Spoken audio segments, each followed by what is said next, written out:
สบายดีทุกคนสวัสดีครับสำหรับวันนี้เนาะบ่าวเพชรก็มีเรื่องเล่าร้อนๆเรื่องแปลกๆที่ว่าเรื่องตำนานของคนสมัยตะกี้แต่ก่อนเนาะซึ่งมาย้อนกลับไปหลายสิบปี80-90 ปีพุ่นน่ะพี่น้องเพราะว่าเรื่องเล่าแห่งนี้เนาะเป็นเรื่องเล่าของคนสมัยก่อนเนาะที่ว่าและเคยเอาทรัพย์สมบัติมาฝังไว้ในหนองแห่งนี้เนาะหรือว่าในบริเวณหนองน้ำแห่งนี้มีชื่อว่าน้องหมอค้างคุ้มทองเนาะซึ่งเหตุการณ์นี้เกิดขึ้นอยู่ที่ประเทศลาวเด้อพี่น้องอยู่ที่ภาคใต้ของประเทศลาวแขวงจำปาสักเขานี่ดาซึ่งว่าใต้ของบ้านบ่าวเพชรลงไปอีกเนาะใต้ใกล้เติบพี่น้องประมาณ50-60 โลพุ่นน่ะเพราะว่ามันเข้าไปในดงในป่าเนาะสิออกไปทางอีกหมู่บ้านหนึ่งว่าซั่นซะ เป็นเรื่องเล่าวของน้องหมอค้างคุ้มทองนี่จึงว่าโด่งดังที่สุดในหมู่บ้านของบ่าวเพชรนี่หรือว่าหมู่บ้านละแวกใกล้เคียงในตัวเมืองตัวเมืองนี่แทบจะว่ามีคนรู้จักเกือบทุกคนเนาะเป็นเมืองสุขุมะหรือว่าเมืองมุนละปะโมกเนี่ยใครๆก็น่าจะรู้จักเนาะเพราะว่าน้องแห่งนี้มันมีทรัพย์สมบัติแต่ก็มีทองมีคำเนาะย้อนกลับไปบ่าวเพชรสิไปเล่ามาแต่ต้นเลยพี่น้องเด้อว่าน้องแห่งนี้เกิดขึ้นมาได้จังไดแล้วก็ เป็นเรื่องราวของมันมาแต่ไสเนาะอยากให้พี่ๆเพื่อนๆนี่โปรดใช้วิจารณญาณในการรับชมรับฟังเนาะว่าเรื่องราวแบบนี้มันมีจริงบ่หรือว่าอยู่ประเทศลาวนี่มีบ่ในยุคสมัยก่อนเนาะมีหมู่บ้านหนึ่งซึ่งว่าหมู่บ้านนั้นก็ใหญ่เติบแล้วพี่น้องแต่ว่ามันตั้งอยู่กลางป่า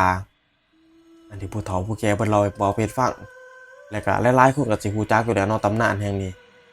เพราะว่าเขาเล่าสู่กันฟังอยู่แล้วแถวๆบ้านเฮานี่ มีหมู่บ้านแห่งหนึ่งนี่อยู่กันแบบสงบสุขเลี้ยงงัวเลี้ยงควายปลูกผักตามปกตินั่นบ่ตามสมัยของคนแต่กี้แต่ก่อนสมัยชนบทของประเทศลาวเฮาเนาะก็สิมีหากินหาอยากตามป่าตามดงจังซี่บ่มีไฟฟ้าได้พี่น้องสมัยก่อนนี่ซึ่งบางหมู่บ้านแห่งนี้ตั้งอยู่กลางดง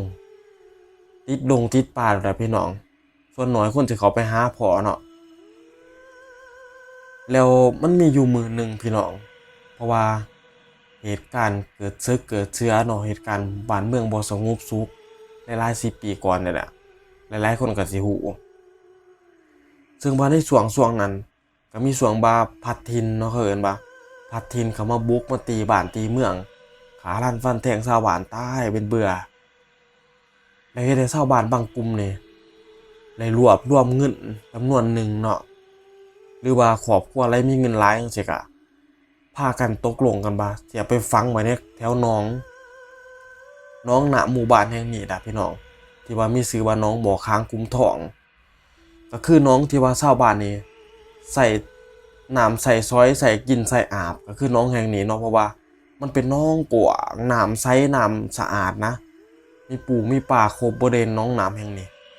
ซึ่งมาอยู่ในกลางป่ากลางดงเลยล่ะชาวบ้านพอแต่ฮู้ว่าข่าวว่าซึกเสือสิมาฮอดมื้ออื่นมื้อจังซี่ เขาก็ห่อผ้าห่อแพร่ห่อเอาแก้วแหวนเงินทองแม่นบ่ไปฝังไว้แถวๆต่างๆในหนองฝังไว้กลางคืนเด้อพี่น้องฝังไว้จั่งซั้นแล้วเขาก็มาเฮือนมาศาลมาบอกลูกบอกหลานเล็กน้อยนี่อพยพหนีว่าแล้วก็บอกว่าเวลาเบิดศึกเบิดเชื้อแล้วพัดถิ่นมาแล้วย้านว่าพ่อแม่บ่อยู่จังซี่ให้เจ้ามาหาขุดเอาเด้อแถวๆหิมหนองแถวๆข้างๆหนองนี่ล่ะเพราะว่าพวกพ่อพวกแม่หลายๆคนมาฝังของไว้บ่อยากให้เจ้าไปนำย้านมันเป็นภัยต่อพวกเจ้าประมาณนี้เนาะก็เลยในมื้อนั้นก็อพยพล่ะพี่น้องให้ลูกหลานนี่อพยพไปเบิดไปหมู่บ้านอื่นแตกพัดแตกถิ่นไปตัวเมืองอื่นกันไปเนาะแนวหมู่บ้านเจ้าของนี่อยู่บ่ได้แล้วเด้ถูกจักข่าวว่าศึกเสือสิมาฮอดแล้วทางผู้เฒ่าผู้แก่เขาก็เตรียมกันไว้แนวชาวบ้านเนาะบางคนก็มีปืนแหน่มีปืนพาหนะไม้กันว่ากันไปเนาะแนวชาวบ้านธรรมดาสู้กับพวกพัดถิ่นพวกพัดถิ่นนี่ หลายๆคนก็สิบ่ฮู้เนาะคันบ่แม่นคนพื้นที่บ่แม่นคนลาวแบบ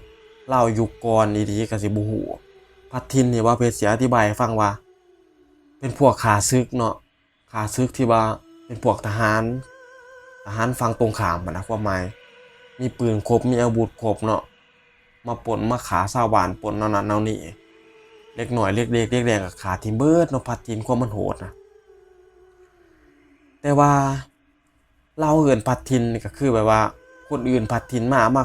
ขาพวกเฮามาตีพวกเฮานี่แหละก็คือพัดทินก็เลยมาเลิกเที่ยงคืนนึงมื้อนั้นชาวบ้านก็สู้ไว้นั่งก็ถือขาถือยังแน่นเด้อถึงเผาหมู่บ้านถึงยังพวกพัดทินมันเฮ็ดคักขนาดพี่น้องอันสมัยแต่ก่อนเนาะอันนี้เราเรื่องสมัยแต่ก่อนก็ผู้ที่เผาหมู่บ้านจนเป็นหมู่บ้านหลางหลายปีบัดนี้เล็กน้อยที่ว่าและอพยพออกจากหมู่บ้านนี้ไปเติบไปใหญ่เป็นผู้ใหญ่แม่นบ่มีลูกมีหลานบัดนี้ก็เลยเราสู่กันฟังบ่ามีทองคำมีสมทรัพย์สมบัติที่ว่าฝังไว้แถวๆหนองหมู่นั้นสิพากันมาขุดเอาประมาณนี้เนาะบัดนี้ก็เลยอพยพกันมาแต่ก็มาบ่หลายคนออกไปน้องประมาณ10กว่าคน20กว่าคนนี่แหละตามที่เพิ่นเล่าให้ฟังเนาะก็กลับมาขุดก็บ่เห็นพี่น้องขุดทรัพย์สมบัติก็บ่เห็นแต่ว่ามาเบิ่งแถวๆหมู่บ้านที่เคยอยู่เนี่ยก็เป็นเสาเป็นแบบต้นมะม่วงต้นมะขามหมู่นี่ก็มันก็เติบใหญ่ปานใดแม่นบ่แต่ว่าเรือนชานบ้านช่องนี่ก็เห็นเป็นเสาเป็นตอเป็นแบบหญ้ายังก็เกิดบ่ได้เนาะเป็นหมู่บ้านร้างอะนะพี่น้องบอกง่ายๆเป็นหมู่บ้านร้างเนาะก็มีความเหี้ยนมีความหยังหลายแล้วแถวหมู่บ้านนั้นเนาะอันที่ว่าพวกผีที่ว่ามันตายไปแล้วโอ้พวกชาวบ้านที่ว่าตายไปแล้วเขาก็ยังหวงยังแหนทรัพย์สมบัติแห่งนี้เนาะหมายความว่าเขายังมาเฝ้ามาหอมทรัพย์สมบัติที่เขาฝังไว้แถวๆหนองแห่งนี้ทั้งที่ลูกหลานมาขุดเนี่ยก็บางคนก็พ้อแน่บ่พ้อแน่บางคนพ้อไปแล้วขุดไปหอดเฮือนแล้วก็ถูกผีบรรพบุรุษผีเจ้าถิ่นเจ้าทางที่ว่าเฝ้าทรัพย์สมบัตินี่มาหลอกมาหลอนไว้เอาไปคืนโดนแล้วเอาบ่คืนหลายๆคนก็ซากันมามีทรัพย์สมบัตินี่หลายแถวๆหนองนี่เนาะแล้วก็มีอยู่มื้อหนึงเนาะมีลุงกับหลาน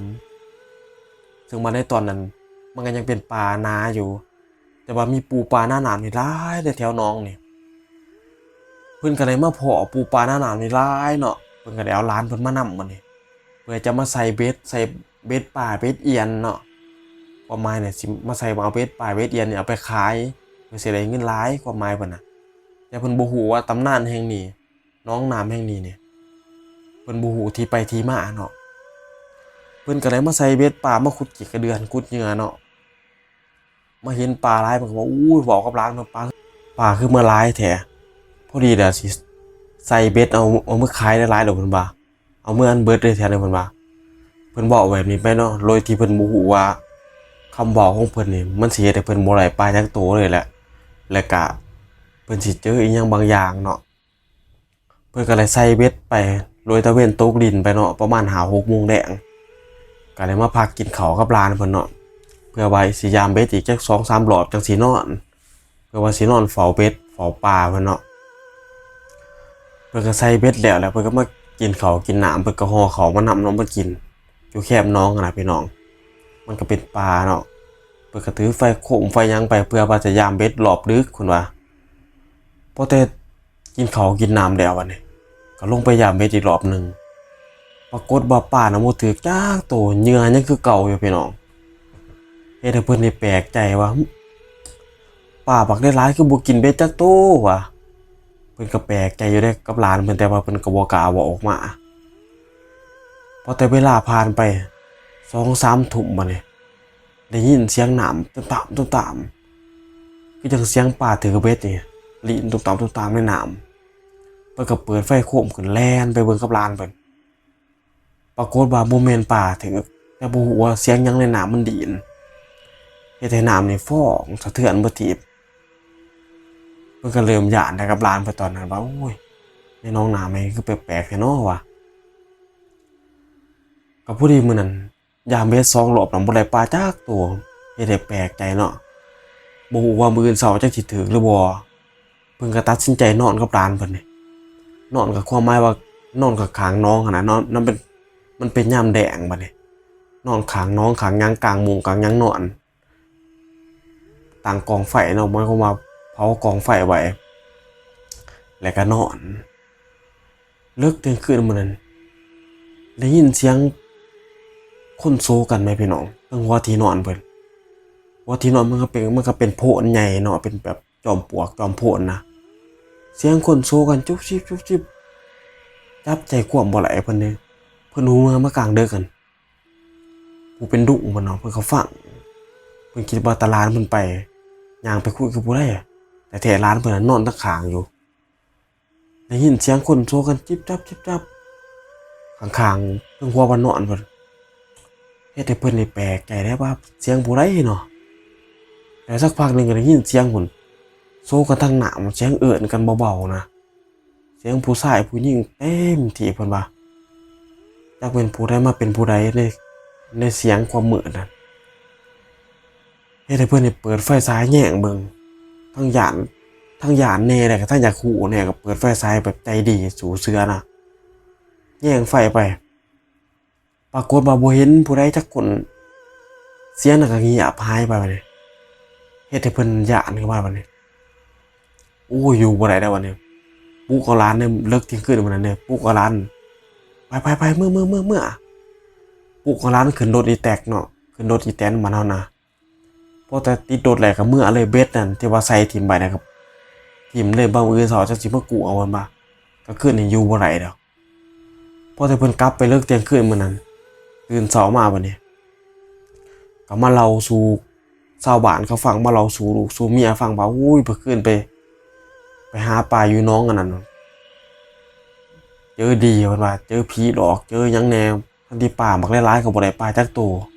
จักเป็นบาหยงอันนี้หยังเขาก็ถามว่าน้องแถวไรว่าซั่นน้องไปทางนั้นทางเพิ่นก็บอกลักษณะหมองน้องหมองหยังเขาก็บอกว่าโอ้ยบ่แม่นจะไปพอน้องบ่ค้างคุ้มท้องนะว่าซั่นเป็นน้องเข็ดน้องหวังน้องอาถรรพ์นะเขาเอิ้น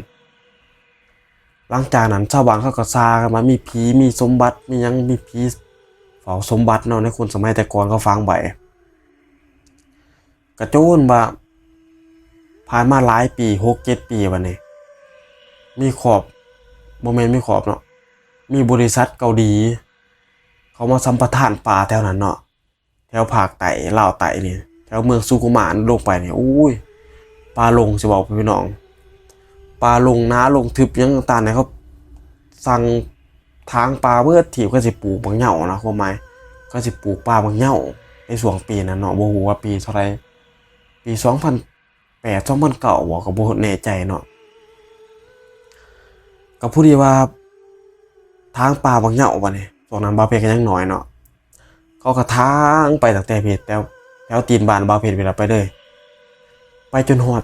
แถวหนองบัวค้างคุ้มทองนี่ปกติมันเป็นป่าแม่นบ่เขาก็ทางเบิดก็เอาเรือเครื่องเรือสติงเนาะพาตัดต้นไม้ใหญ่ๆแปรเนาะเบิดที่มันแนมเห็นใสเห็นขวาเบิดที่น้องแห่งนี้จากที่ว่าเคยเป็นตาหยานเคยอันนี้ก็แป้นได้พี่น้องป่านาป่าโหกนี่ก็ทางออกเบิดมีแต่ต้นไม้น้อยๆเพียงแอววะนี่เขาก็จ้างคนเนาะไปขุดป่าบางหย่องไปปลูกวะนี่จังว่าความที่ว่าความลังความอาถรรพ์ของมันก็เริ่มลดลงมานี่แต่ว่าเรื่องว่ามีเงินมีทองมีค่ำนี่ก็ไปถึงหูเฒ่าแก่ของเกาหลีเนาะที่ว่าสัมปทานป่าแห่งนี้เขาก็เลยจ้างเอารถแมคโครเอาเฒ่าแก่จีนเอาพวกมีประสบการณ์เรื่องขุดบ่อขุดค่ำขุดแฮนะมาเขาจ้างคนมาขุดจนนี่จ้างคนลาวเนี่ยมาขุดจ้างคนจีนเนี่ยรถแมคโคร6-7 คันพี่น้องรถลากรถยังนี่เต็มในป่าเท่านั้นมาขุดบริเวณน้องแถวนี้มาขุดมาตั้งแคมป์อยู่นี่เรื่องเล่าแปลกๆมันก็เริ่มเกิดขึ้นตั้งแต่คนจีนคนยังมาขุดนี่แหละพี่น้องบัดนี้พอแต่มาขุดมือทำอีทเนี่ยก็บ่มีหยังเกิดขึ้นเนาะมือที่2นี่ก็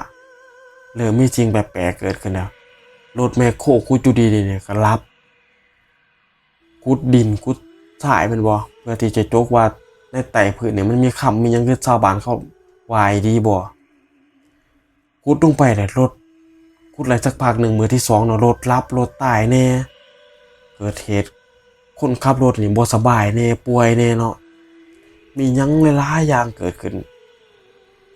บางคนนอนอยู่ดีๆเนี่ยก็ฝันก็ไหลตายไปเลยก็มีเนาะคนทวีก็ไหลตายไปก็เฒ่าแก่จีนก็กับวิทย์เรื่องนี้เอาไปฟังแล้วก็เลยเอาไปคนจีนเนี่ยคนจีนตายเนาะเขาก็เอาคนอื่นเข้ามาขับรถแทนจนเรื่องนี้ไปถึงหูชาวบ้านถึงหูคนลาวคนหยังเนาะมาขับรถนำกันนี่เขาก็ซากันบ่กลางคืนกลางค่ำนี่เห็นมีผู้หญิงผู้หญิงมาโหลดเล่นน้ำรถแมคโครนบ่เต้นขึ้นเต้นโด่งเห็นคนขับรถแมคโครแล่นไปเบิ่งบ่มีผู้ใดมาเล่นรถเล่นหยังสิไปหายนะก็ปรากฏว่าบ่เห็นผู้ใดบัดนี้คนที่เห็นเนี่ยก็ไข้ล้มป่วยไปจนมาลากลับบ้านไปแล้วคนที่ว่านอนเฝ้าแคมป์เฝ้าเต็นท์นี่บางคนก็ว่าเจอคนมาไล่เจอผีมาไล่เนาะไล่ทีไล่หยังแน่ก็จนอยู่บ่ไหลจนเรื่องราวนี่ก็ซากันไปอีกหลายหมู่บ้านเนาะว่ามีผีมีหยังมาก่อกวนพวกขุดบ่อขุดค่ำเพื่อว่าจะมาเอาสมบัติของมันเนาะเขาก็เลยจ้างคนมีวิชาคนหนึ่งนะพี่น้อง